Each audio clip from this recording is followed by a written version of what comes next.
Hello दोस्तों। दोस्तों, आप सभी का डीसी स्टडी जंक्शन में स्वागत है। दोस्तों, आप लोग कैसे हैं? दोस्तों, आज हम एंगल पढ़ेंगे। मैथ का चैप्टर है एंगल। एंगल्स मीन्स होता है कोण। अब एंगल्स कैसे फॉर्म होता है, किसे कहते हैं और उसके काइंड्स क्या हैं, इसके बारे में पढ़ेंगे। तो एंगल्स मीन्स होता है कोण हिंदी में, और an angle is the space formed between two rays. दो रेज के बीच में जो स्पेस होता है उसी का हम कहते हैं एंगल। जैसे आप देखिए यहां पर एक आपका रेज ये है और एक रेज आपका ये आया, दो रेज है यहां पर। और इस पॉइंट को आप देखिए यहां पर आपका ए पॉइंट हो गया, ये बी हो गया, और इस पॉइंट को आप कह रहे हैं ओ। ये तीन पॉइंट है आपका, ए ओ बी आपका बन गया एंगल। एंगल क्या बना आपका? ए ओ बी। आप राइट करें, एंगल का ये सिंबल है ए ओ बी, आपका एंगल बना। अब देखिए यहां पर जो इसको आप बोलते हैं एंगल। इस दो रेज के बीच का जो स्पेस है यही आपका एंगल कहलाता है। तो an angle is the space formed between two rays और लाइन सेगमेंट।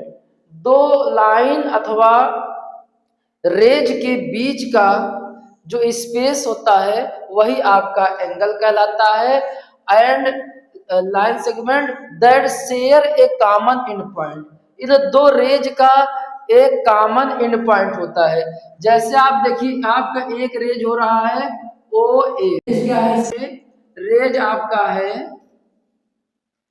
आपका रेज कौन सा? ओ ए है, ओ ए है, एंड आपका ओ बी है, ओ ए एंड ओ बी। अब देखिए यहाँ पर दो रेज है, ओ ए है एंड ओ बी। अब इन दोनों में देखिए, दोनों में एक पॉइंट कॉमन है, तो एक आपका इसमें कॉमन पॉइंट होता है। जब टू रेज में एक कॉमन पॉइंट होता है तो वहां पर इसको वर्टेक्स बोलते हैं। ये आपका हो जाएगा वर्टेक्स। ओ यहाँ पर क्या है? वर्टेक्स है। जो कॉमन एंड पॉइंट है उसे क्या बोलते हैं आप? वर्टेक्स बोलते हैं। तो an angle is the space formed between two rays or line segments that share a common in point are called vertex. Rays का जो कॉमन इन पॉइंट होता है उसे आप बोलते हैं वर्टेक्स।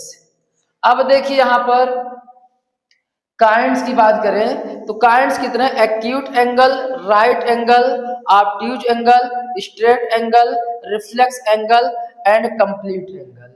अब देखिए एक्यूट एंगल क्या है? एक्यूट एंगल क्या है? More than 0 and less than 90। Acute angle क्या है? More than 0 and less than 90। जब आपका मोर देन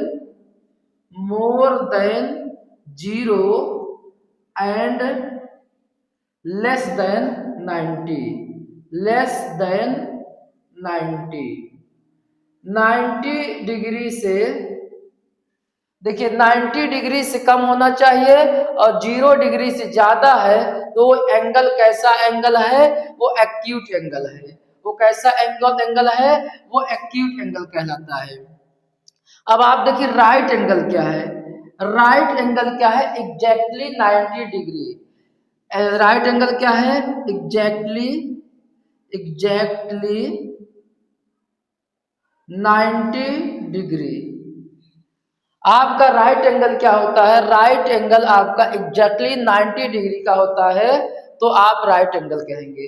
वह एंगल जो एग्जैक्टली 90 डिग्री का होगा उसे आप कहेंगे राइट एंगल। अगला आपका है ऑब्ट्यूज एंगल। ऑब्ट्यूज एंगल क्या है? More than 90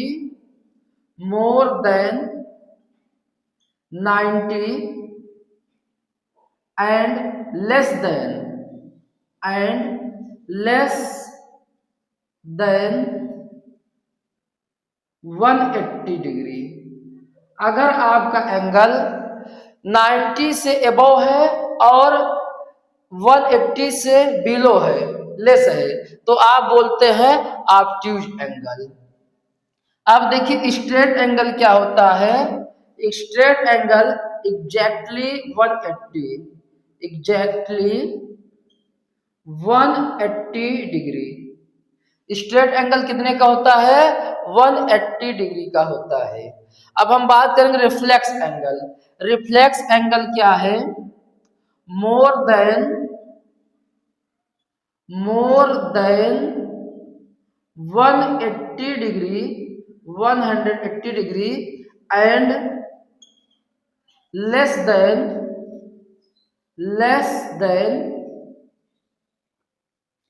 360 degree. वह एंगल जो आपका 180 से एबव हो, ज्यादा हो, और 360 से बिलो हो, कम हो, तो उसे आप कहते हैं रिफ्लेक्स एंगल। अगला एंगल आपका है complete angle. Complete angle exactly 360 degree, 360 degree. Complete angle कितने होता है? 360 डिग्री। तो आपने देखा कि एंगल का जो काइंड्स है, एक्यूट एंगल क्या है? अगर मोर देन जीरो से एबो रहेगा और 90 से कम रहेगा तो उसे एक्यूट एंगल कहते हैं। जैसे अगर आपसे कहा जाए क्या 5 कौन सा एंगल है? Acute angle. आपका 85 कौन सा एक्यूट एंगल? 50 कौन सा एक्यूट एंगल? एक्यूट एंगल ये सब ये कैसे एंगल हैं? ये एक्यूट एंगल कहलाएंगे। अब देखिए 90 डिग्री का आपका जानते हैं, ये आपका 90 डिग्री का एंगल है। ये कैसा एंगल है? ये 90 डिग्री का एंगल है। ये आपका 90 डिग्री का एंगल है। ये 90 डिग्री का एंगल है। एक्यूट एंगल आप देख रहे हैं 90 डिग्री से कम रहेगा तो आपका एक्यूट एंगल हो जाएगा।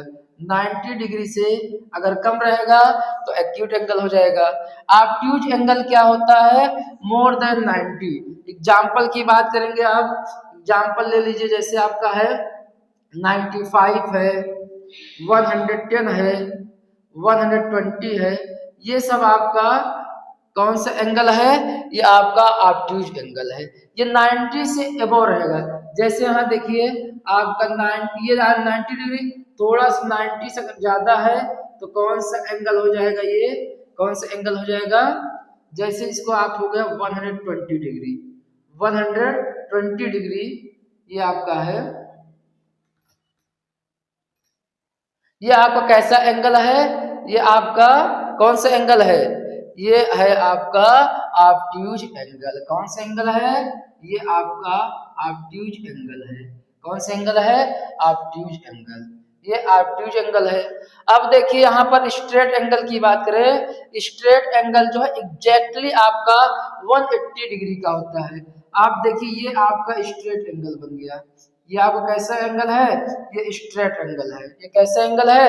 स्ट्रेट एंगल जो होता है 180 डिग्री का होता है। रिफ्लेक्स एंगल की बात करेंगे, मोर देन 180। जैसे आपका 200 का एंगल हो गया, 200 हो गया, 200 डिग्री, 270 डिग्री, ये सब आपका 210 डिग्री, ये सब आपका कौन सा एंगल है? ये है आपके रिफ्लेक्स एंगल। कंप्लीट एंगल क्या है? Exactly 360 degree. जब आपका एंगल 360 डिग्री का होगा तो आपका कौन सा एंगल है? ये कौन सा एंगल हो जाएगा? कंप्लीट एंगल हो जाएगा। जैसे यहाँ पर एक सर्कल देखिए, ये सर्कल है। अब इसमें अगर इतने 90 डिग्री के एंगल बन सकते हैं, इसमें 490 डिग्री बनेंगे, क्योंकि देखिए टोटल 360 का एक होता है सर्कल, तो इसको आप डिवाइड करेंगे 4 पार्ट्स में डिवाइड हो जाएगा। देखिए यहाँ पर 90 डिग्री बनता है एंगल। कितने का बनता है? 90 डिग्री का एंगल है। इसी तरीके से यहाँ पर नीचे भी एक आपका 90 डिग्री का एंगल बन जाएगा। यहाँ भी आपका 90 डिग्री बन जाएगा। ये एंगल भी 90 डिग्री का और यहाँ भी आपका 90 डिग्री का। तो इसमें टोटल 490 डिग्री का एंगल बनेगा। सर्कल में कितने 90 डिग्री बनेंगे? 4 बनेगा। तो आपको याद रखना है। और देखिए जब दो एंगल्स को आप ऐड कर दीजिए तो उनका जो सम आए 90 डिग्री आए तो उसे क्या कहते हैं आप, कंप्लीमेंट्री एंगल बोलते हैं। और जब दो एंगल को ऐड करने पर आपका 180 डिग्री आए तो उसे बोलते हैं, कितने डिग्री का एंगल होता है वो हो जाएगा आपका सप्लीमेंट्री एंगल कहलाएगा। क्या कहलाएगा, सप्लीमेंट्री एंगल कहलाता है। जब दो एंगल को आप ऐड कर दीजिए, ऐड करने पर उनका जो सम आता है वो अगर 180 आ जाए तो आप सप्लीमेंट्री, और उनका सम अगर 90 आएगा तो कंप्लीमेंट्री एंगल कहलाता है। तो दोस्तों अगर आपको एंगल्स समझ में आया तो वीडियो को आप शेयर करिए, लाइक करिए और आप सब्सक्राइब करिए। धन्यवाद।